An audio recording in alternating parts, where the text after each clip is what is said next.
வணக்கம் நண்பர்களே, முக்கிய செய்திகளை டக்கு டக்குன்னு பார்க்கலாம். முதல் செய்தி, முந்தானேத்து வரைக்கும் கர்நாடகாவுடைய முதல்வர் டி.கே. சிவகுமார் எங்ககிட்டே தண்ணி இல்லை, தமிழ்நாட்டுக்கு திறந்தெல்லாம் விட முடியாது அப்படின்னு சொல்லிக்கிட்டு இருந்தார். காவிரி மேலாண்மை ஆணையம் வினாடிக்கு 3500 கன அடி தண்ணீரை தமிழ்நாட்டுக்கு திறந்து விடுங்க 15 நாளைக்கு அப்படின்னு சொன்னதுக்கு முடியாது அப்படின்னு சொன்னார். இன்னைக்கு என்ன நிலைமை தெரியுமா? தலைகீழ நிலைமை மாறி இருக்கு. கபினி டேம்ல இருந்து வினாடிக்கு 10,000 கன அடி தண்ணீரை திறந்து விட்டுருக்காங்க கர்நாடகா. ஏன்னா கர்நாடகா பகுதிகளில் கடந்த 2-3 நாட்களாக மிக கடுமையான மழை பெஞ்சுக்கு இருக்கு. தண்ணியை திறந்து விடலைன்னா அந்த டேம் ஓரம் வசிக்கக்கூடிய குடும்பத்தினர்லாம் தண்ணியில் அடித்து செல்லப்படுவதற்கு வாய்ப்புகள் இருக்கு. இயற்கையை யாரும் சொந்தம் கொண்டாட முடியாது அப்படின்னு இப்போ டக்குன்னு பல்ட்டி அடித்து பேசிக்கிட்டு இருக்காரு டி.கே. சிவகுமார்.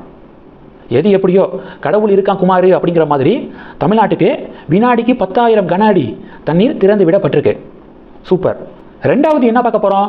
தமிழக வேளாண் துறை அமைச்சர் வினோத் அவர்கள் பட்ஜெட் நகலை திருப்பதி கோவிலுக்கு கொண்டு போய் வழிபாடு செஞ்சார்ல. 6ஆம் தேதி வேளாண் பட்ஜெட்டு தாக்கல் செய்யப்பட இருக்கு. அதனையொட்டி திருப்பதிக்கு போய் வழிபாடு செஞ்சார். உடனே சு வெங்கடேசன் இருக்கார்ல, பட்ஜெட் ஆவணங்கள் கடவுளுக்கான காணிக்கை கிடையாது அல்லது ஆன்மீக பொருட்கள் அல்ல, அது மக்களுடைய வரி பணத்தை எப்படி ஸ்பெண்ட் பண்ண போகிறோம் அப்படிங்கிற ரிப்போர்ட்டு.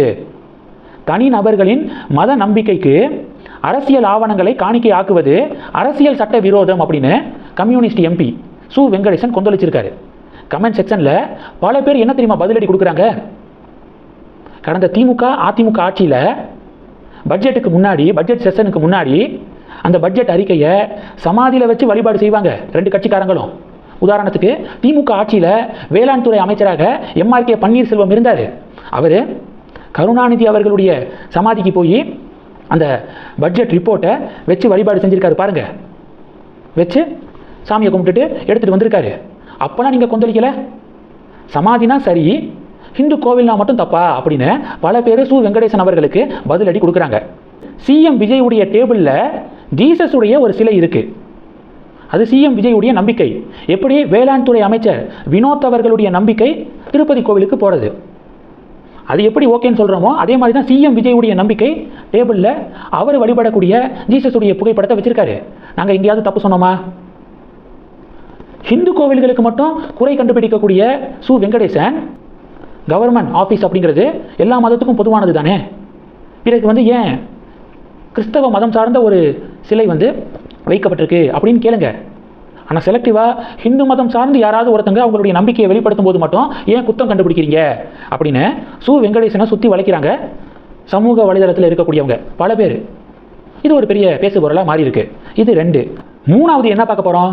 அண்ணாமலை அவர்கள் கன்னியாகுமரிக்கு வந்திருக்காருல்ல, கடற்கரை பகுதியை சுத்தம் செஞ்சிருக்காரு. கன்னியாகுமரியில் அண்ணாமலை பேசின ஒரு விஷயம் திராவிட ஜனதா கும்பலுக்கு நடுக்கத்தை ஏற்படுத்தியிருக்கான். கன்னியாகுமரி தொகுதியில் இருந்து மட்டும் 23,245 பேர் வீத லீடர்ஸ் இயக்கத்தில் சேர்ந்திருக்காங்க, வாலண்டியர்ஸாக சேர்ந்திருக்காங்க அப்படிங்கிற புள்ளி விவரத்தை அண்ணாமலை கொடுத்துருக்காரு. வாலண்டியர்ஸ் மட்டும் 23,000 பேர்னா அவங்களுடைய ஃபேமிலி இதெல்லாம் நீங்கள் கூட்டி கழித்து பார்த்தீங்கன்னா டெஃபினட்டாக 50,000 1 லட்சம் பேர் இப்போவே அண்ணாமலைக்கு ஓட்டு போட தயாராக இருக்காங்க கன்னியாகுமரி தொகுதியிலிருந்து மட்டும். தமிழக பாஜக ஸ்ட்ராங்காக இருக்கக்கூடிய 2 பகுதி, ஒன்று கன்னியாகுமரி, இன்னொன்று கோயம்புத்தூர். அண்ணாமலை மாநில தலைவராக இருந்தபோது தமிழகம் முழுவதும் பாஜக ஸ்ட்ராங் ஆனிச்சு. இப்போ அண்ணாமலை பிஜேபியிலிருந்து விலகிட்டாரா? தமிழக பாஜக மீண்டும் பழைய நிலைமைக்கு திரும்பி இருக்கு. என்ன அர்த்தம்? ஒன்லி கன்னியாகுமரி, கோயம்புத்தூர் இங்கே மட்டும்தான் கொஞ்சம் பலத்தில் இருக்காங்க. அந்த பலத்திலையும் ஓட்டை விழுந்திருக்கு அப்படிங்கிறது அண்ணாமலையுடைய ரிப்போர்ட்டில் தெரிய வந்திருக்கு.